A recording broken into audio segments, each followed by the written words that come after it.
अस्सलाम वालेकुम dear students. आज हम जिस टॉपिक पे बात करेंगे वो है एंट्रोपी।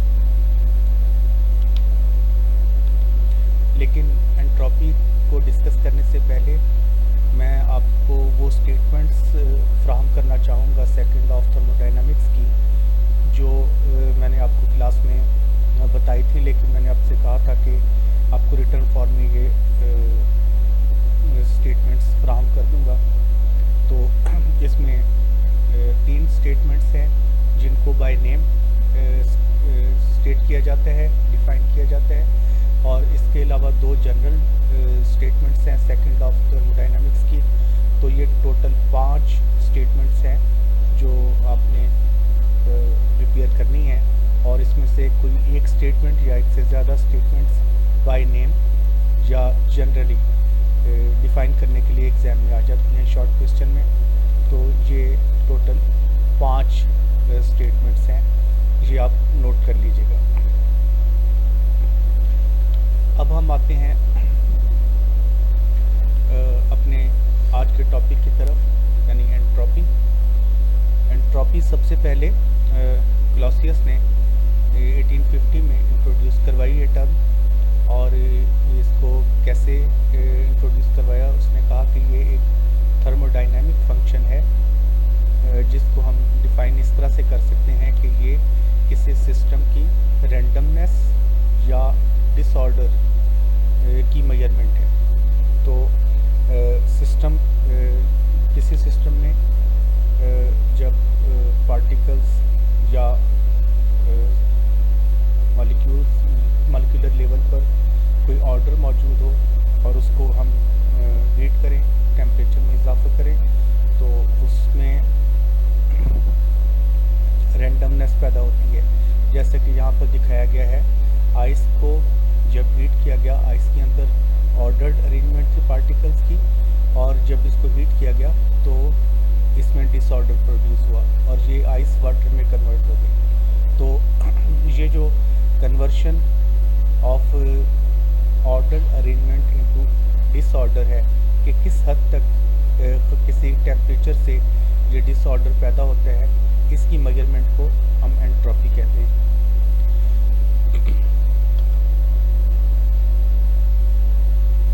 एंट्रोपी एक स्टेट फंक्शन है, जैसा कि आपके सामने है कि फिज़िकल स्टेट की चेंज होने से एंट्रोपी में चेंज आई है, लिहाजा इसलिए इसको हम स्टेट फंक्शन कहते हैं।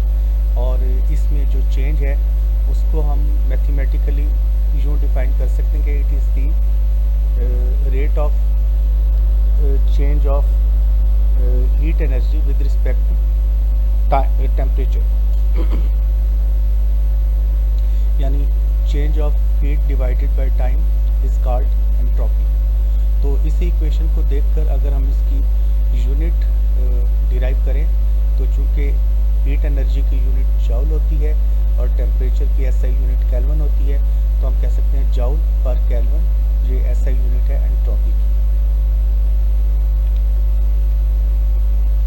अब हम देखते हैं कि किसी एडियाबेटिक प्रोसेस के अंदर एंट्रोपी चेंज कैसे होती है। ये हम जानते हैं कि अभी हमने बताया कि change in entropy change in heat with respect to time के विद रिस्पेक्ट टू टेम्परेचर के इक्वल होती है, और एडियाबेटिक प्रोसेस वो प्रोसेस होता है जिसमें change in heat equal to 0 होती है। तो in adiabatic process because delta Q is equal to 0, so entropy change भी 0 होगी। जब यहाँ पर 0 की वैल्यू आएगी, ओवरऑल वैल्यू 0 हो जाएगी। इसलिए हम कह सकते हैं कि एडियाबेटिक प्रोसेस में एंट्रोपी चेंज नहीं होती और एंट्रोपी चेंज कांस्टेंट रहती है, यानी 0 की। अब हम एक दूसरा प्रोसेस देखते हैं, जैसे कि रिवर्सिबल आइसोथर्मल प्रोसेस है। हम देखेंगे कि इसमें एंट्रोपी चेंज कैसे होती है। तो किसी भी प्रोसेस में टोटल एंट्रोपी चेंज हम मैथमेटिकली यूँ कैलकुलेट कर सकते हैं कि उसमें सिस्टम में एंट्रोपी चेंज और सराउंडिंग में एंट्रोपी चेंज को सम अप करें, तो ये टोटल प्रोसेस की एंट्रोपी चेंज हो जाएगी। अब अगर प्रोसेस आइसोथर्मल है तो उसमें टेम्परेचर सेम होगा सराउंडिंग का और सिस्टम का, लिहाजा हम इसको एक सिंगल टर्म टेम्प टी के साथ डिफाइन कर सकते हैं। तो अब देखें दो पॉसिबिलिटीज़ हैं, या तो हीट सिस्टम से सराउंडिंग की तरफ मुंतकिल होगी, यानी सिस्टम इवॉल्व करेगा, सराउंडिंग एब्जॉर्ब करेगी और इस तरह सिस्टम की heat change in heat negative होगी जबकि सराउंडिंग की पॉजिटिव होगी। फिर दूसरी सूरत ये हो सकती है कि सराउंडिंग से सिस्टम की तरफ हीट ट्रांसफ़र हो, इस तरह सराउंडिंग इवॉल्व करेगी और इसकी हीट नेगेटिव होगी और सिस्टम की पॉजिटिव होगी। हम इसमें से एक एग्जांपल चुन लेते हैं कि सिस्टम ने हीट एब्जॉर्ब की और सराउंडिंग ने हीट इवॉल्व की। तो इस तरह सिस्टम की चेंज इन एंट्रोपी किसके इक्वल होगी, delta Q over T, temperature ये वाला, और डेल्टा क्यू जो हीट इसने एब्जॉर्ब की, और यहाँ पर साइन पॉजिटिव आएगा क्योंकि सिस्टम ने हीट एब्जॉर्ब की है। इसके मुकाबले में अगर हम सराउंडिंग को देखें तो सराउंडिंग ने उतनी ही हीट इवॉल्व की होगी, तो उसके साथ साइन नेगेटिव आ जाएगा और सराउंडिंग की change in entropy minus delta Q over T के इक्वल हो जाएगी। अब इस इक्वेशन में ये दोनों values change in entropy of system and change in entropy of surroundings ये वाली पुट कर दें तो प्रोसेस की हीट किसके इक्वल हो जाएगी, delta Q over T system की चेंज इन एंट्रोपी और delta Q minus delta Q over T surroundings की चेंज इन एंट्रोपी। तो दोनों का डिफरेंस 0 के इक्वल हो जाएगा। इसका मतलब ये हुआ कि एडियाबेटिक प्रोसेस के साथ साथ रिवर्सिबल आइसोथर्मल प्रोसेस में भी चेंज इन एंट्रोपी 0 के इक्वल होगी। So no change in entropy in adiabatic process and no change in entropy in reversible isothermal process. अब एक और प्रोसेस देखते हैं, इरिवर्सिबल प्रोसेस में एंट्रोपी चेंज। इसके लिए फ़र्ज़ करें कि सिस्टम है और उसका टेम्परेचर T1 है और सराउंडिंग है उसका टेम्परेचर कुछ और है T2। तो इसी सूरत में एक इरिवर्सिबल चेंज आएगी जब किसी हॉट बॉडी से कोल्ड बॉडी की तरफ हीट ट्रांसफ़र होगी, वो वापस नहीं जा सकती। तो हमने यहाँ पर सराउंडिंग की हीट को ज़्यादा माना है और टेम्परेचर को ज़्यादा माना है, यानी T2 is greater than T1। लेकिन हम दूसरा केस भी ले सकते हैं कि सिस्टम का टेम्परेचर ज़्यादा हो और सराउंडिंग का टेम्परेचर कम हो, यानी T1 T2 से ग्रेटर हो, ये भी पॉसिबिलिटी है। लेकिन हम फ़िलहाल इसी पॉसिबिलिटी को लेकर चल रहे हैं और हम आखिर में बताएंगे कि इसको अगर चेंज कर दिया जाए तब भी रिज़ल्ट सिमिलर होंगे। तो फ़र्ज़ करें ये एक ऐसा सिस्टम है जिसमें सिस्टम का टेम्परेचर एक ऐसा प्रोसेस है जिसमें सिस्टम का टेम्परेचर T1 है और सराउंडिंग का टेम्परेचर T2 है और T2 is greater than T1।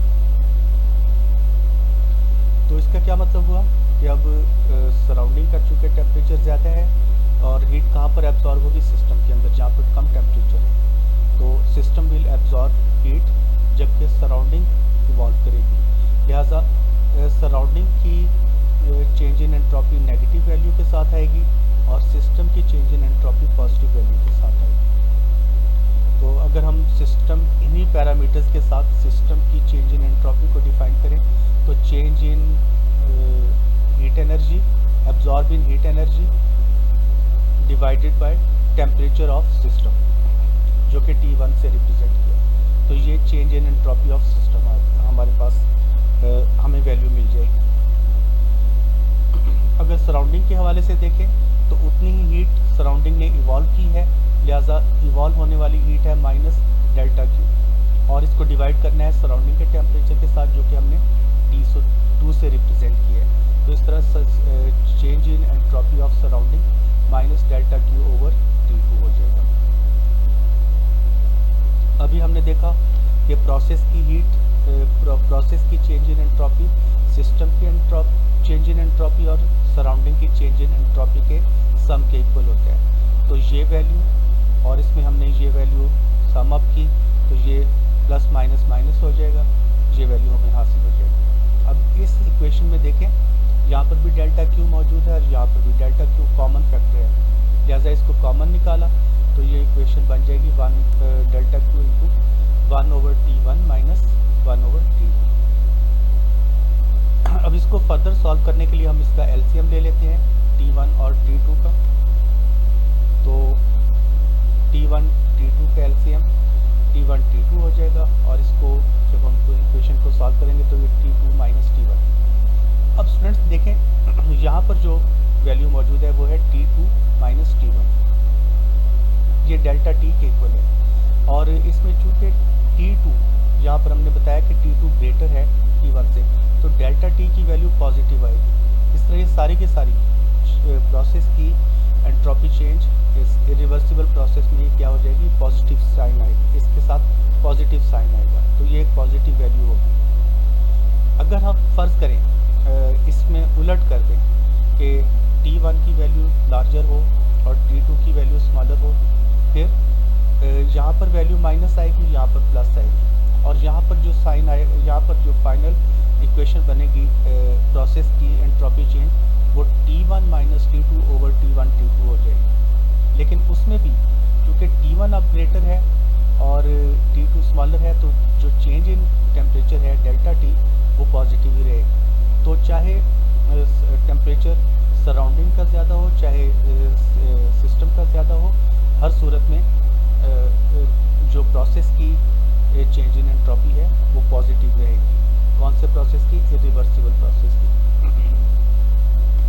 तो इस तरह हम ये कंक्लूड कर सकते हैं कि इरिवर्सिबल प्रोसेस में एंट्रोपी इंक्रीज करेगी। पॉजिटिव वैल्यू आने का मतलब है कि वैल्यू इंक्रीज कर रही है। इरिवर्सिबल प्रोसेस में एंट्रोपी की वैल्यू इंक्रीज करेगी। तो स्टूडेंट्स, इन तमाम डिस्कशंस के बाद हम ये कंक्लूजन ड्रा कर सकते हैं कि तमाम यूनिवर्स में होने वाली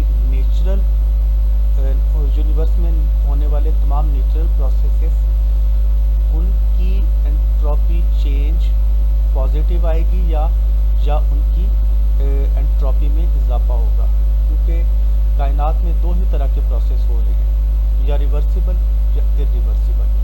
तो अगर इरिवर्सिबल प्रोसेस है तो एंट्रोपी चेंज की वैल्यू पॉजिटिव होगी और एंट्रोपी इंक्रीज करेगी,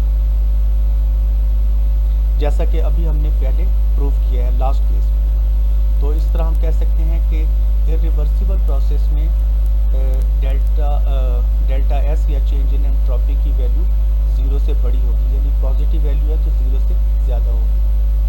दूसरी पॉसिबिलिटी है कि अगर प्रोसेस रिवर्सिबल है, उस सूरत में डेल्टा एस क्या होगा, रिवर्सिबल प्रोसेस के लिए हमने प्रूव किया था कि डेल्टा एस 0 के इक्वल होगा। तो इसका मतलब है दोनों को कंबाइन करें तो हम कलेक्टिवली ये कह सकते हैं कि यूनिवर्स की एंट्रोपी या तो इंक्रीज हो रही है या फिर कांस्टेंट 0 के इक्वल स्टैंड कर रही है।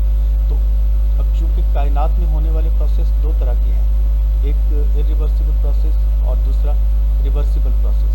तो रिवर्सिबल प्रोसेस के नतीजे में एंट्रोपी कांस्टेंट रह रही है और इरिवर्सिबल प्रोसेस के नतीजे में एंट्रोपी इंक्रीज कर रही है। तो हम ये कह सकते हैं कि कायनात की ओवरऑल एंट्रोपी इंक्रीज करेगी।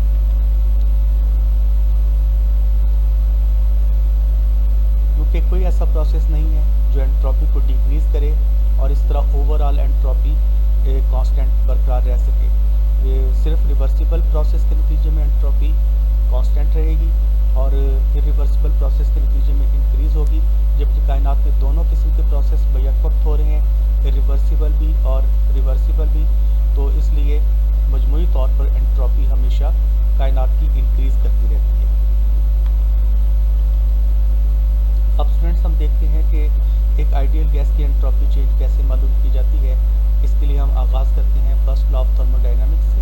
फर्स्ट लॉ ऑफ थर्मोडायनामिक्स की मैथमेटिकल फॉर्म जो इक्वेशन 1 में दी गई है, delta Q is equal to D E plus P D V. ये हमने फर्स्ट लॉ ऑफ थर्मोडायनामिक्स की मैथमेटिकल एक्सप्रेशन में ये इक्वेशन प्रूव की। अब आइडियल गैस इक्वेशन से अगर हम 1 mole for 1 mole of an ideal gas consider करें तो हमें पता है कि ये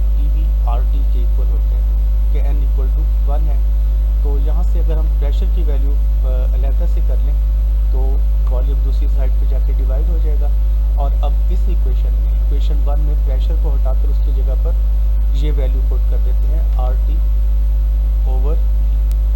तो इक्वेशन बन जाएगी डेल्टा Q की जगह डेल्टा Q आ गया, DE की जगह DP आ गया, जहाँ पर RT ये आ गया और DV डिवाइडेड बाई V, यानी 1 ओवर V हमने V के साथ DV के साथ अटैच कर दिया।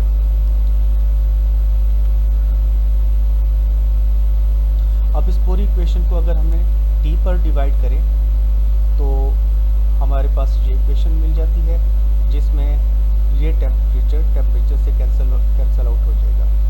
अब स्टूडेंट इस टर्म में देखें, इस इक्वेशन में देखें कि ये जो अभी हमने डिफाइन किया चेंज इन एंट्रोपी यानी DS किसके इक्वल होता है डेल्टा Q ओवर TK। तो इसको हम DS लिख सकते हैं, जबकि DE किसके इक्वल होता है वो हमने एडियाबेटिक प्रोसेस की वर्क की जब वैल्यू फाइंड आउट की थी तो उस वक्त हमने प्रूव किया था कि DE is equal to CV dt। तो अगर हम ये टेम्परेचर को कैंसल आउट करके इस इक्वेशन को लिखें तो हम इस तरह से लिख सकते हैं, और अगर डेल्टा Q ओवर T की वैल्यू DS पुट कर दें और DE की वैल्यू CV dt के इक्वल पुट कर दें इस इक्वेशन में, तो यहाँ पर आ जाएगा CV dt और यहाँ पर आ जाएगा DS। तो हमारे पास इक्वेशन क्या बन जाएगी DS is equal to CV dt over T plus R into DV over T। अब ये एक मुकम्मल डिफरेंशियल इक्वेशन है और इसको सॉल्व करने के लिए हम इसको इंटीग्रेट करते हैं, और इंटीग्रेट करने के लिए हम लिमिट्स भी फिक्स कर लेते हैं, फर्स्ट टर्म और सेकंड, यानी इनिशियल और फाइनल लिमिट्स हैं, लिमिट्स 1 एंड लिमिट 2, यानी कि एंट्रोपी के लिए S1 और S2 होगा, टेम्परेचर के लिए T1 और T2 होगा, और वॉल्यूम के लिए V1 और V2 होंगी ये लिमिट्स। तो और साथ साथ हम ये भी एज्यूम कर लेते हैं कि इसमें CV की वैल्यू कांस्टेंट है। तो इस तरह इंटीग्रेट करने से हमारे पास जो फाइनल वैल्यू आएगी, यानी इसका इंटीग्रल आएगा S2 माइनस S1 जो कि डेल्टा S के इक्वल होगा। इसका इंटीग्रल dt ओवर T का इंटीग्रल आएगा log natural T2 over T1, और सिमिलरली dV ओवर V का इंटीग्रल आएगा log natural V2 over V1। तो हम इस इक्वेशन को यूँ लिख सकते हैं, S2 माइनस S1 को डेल्टा S लिखा, बाकी इक्वेशन वैसी की वैसी। तो ये हमारे पास एक इम्पॉर्टेंट इक्वेशन हमें हासिल होगी डेल्टा S के लिए। तो ये है आइडियल गैस के लिए एंट्रोपी चेंज। ये वॉल्यूम की टर्म में और टेम्परेचर की टर्म में हमें एंट्रोपी चेंज बता रही है। अब अगर हम आइडियल गैस इक्वेशन को दोबारा से देखें, आइडियल गैस इक्वेशन की एक फॉर्म ये भी होती है P1 V1 over T1 is equal to Q2 V2 over T2। यहाँ से हम ये वाली वैल्यू V2 ओवर V1 ये फाइंड आउट करना चाहें तो हम वॉल्यूम को इस साइड पे ले आएंगे, और ये जो P2 ओवर T2 इसको दूसरी साइड पे ले जाएंगे। तो हमारे पास इक्वेशन ये बन जाएगी V2 ओवर V1, वॉल्यूम इस साइड पे आया तो V2 ओवर V1 बन गया, और इस साइड पे P1 था, यहाँ पर जाके T2 इसके साथ मल्टीप्लाई हो जाएगा तो ये T2 P1 हो जाएगा, और यहाँ से P2 इस साइड पे जाएगा तो ये T1 P2 ये डिनोमिनेटर में आ जाएगा। अब इस वैल्यू को हटाएं लॉग V2 ओवर V1 को, उसकी जगह पर अगर हम ये वैल्यू पुट कर दें तो हमें ये इक्वेशन मिल जाएगी, यानी इक्वेशन 2 में V2 ओवर V1 की वैल्यूज पुट करने से हमें ये इक्वेशन मिल जाएगी। इस इक्वेशन को हम इस तरह से भी लिख सकते हैं, ये कैसे हुआ कि यहाँ पर सिर्फ हमने P2 को न्यूमरेटर में और P1 को डिनोमिनेटर में शिफ्ट किया तो साइन नेगेटिव हो गया, बाकी इक्वेशन सेम है।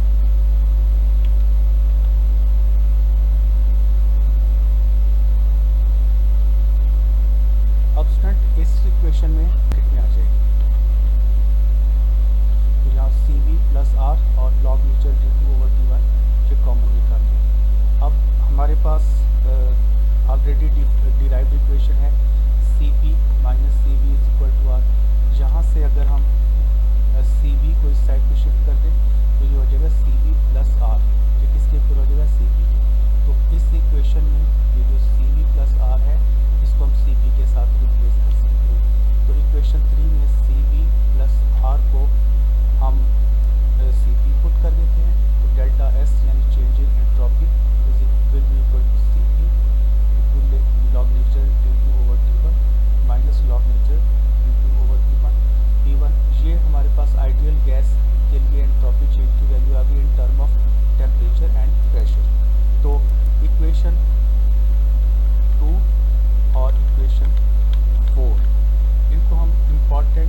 आइसोथर्मल प्रोसेस के लिए कंसिडर करते हैं, तो इसका मतलब है T2 और T1 ये इक्वल हो जाएंगे, ये एक दूसरे से कैंसिल आउट होंगे। लॉग नेचुरल 1 0 के इक्वल होता है, ये सारी की सारी टर्म 0 हो जाएगी। और इस तरह delta S at constant temperature equal होगा R log natural V2 over V1। तो यहाँ पर हमने लिखा, पर अगर हम देखें delta S at constant temperature equal होगा R log natural V2 over V1।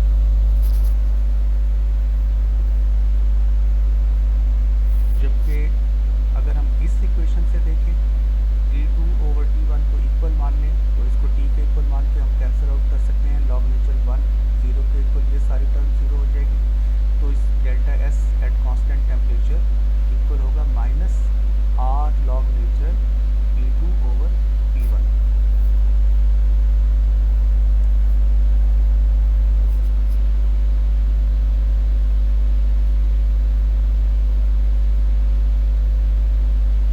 Student यहाँ पर देखें, अगर हम इक्वेशन 2 में T2 equal to T1 put कर दें, तो डेल्टा S की वैल्यू आ जाती है R log natural V2 over V1। और अगर इक्वेशन 4 में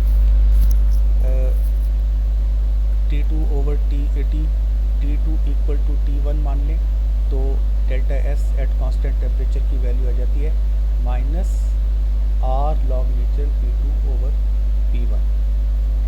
ये है आइसोथर्मल प्रोसेस में एंट्रोपी चेंज की value for an ideal gas. Similarly अगर हम आइसोबेरिक प्रोसेस में एंट्रोपी चेंज को फाइंड आउट करें, तो आइसोबेरिक प्रोसेस वो होगा जिसमें प्रेशर कांस्टेंट होगा।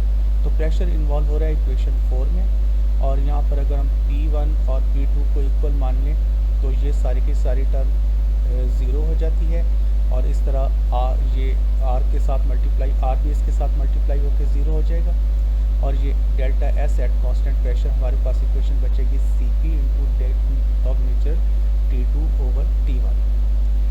थर्ड केस है हमारे पास कि अगर वॉल्यूम कांस्टेंट हो, जिसको आइसोकोरिक प्रोसेस कहा जाता है, तो delta S change in entropy at constant volume should be equal to, ये हमने कहाँ से फाइंड आउट की, ये इक्वेशन 2 को देखें।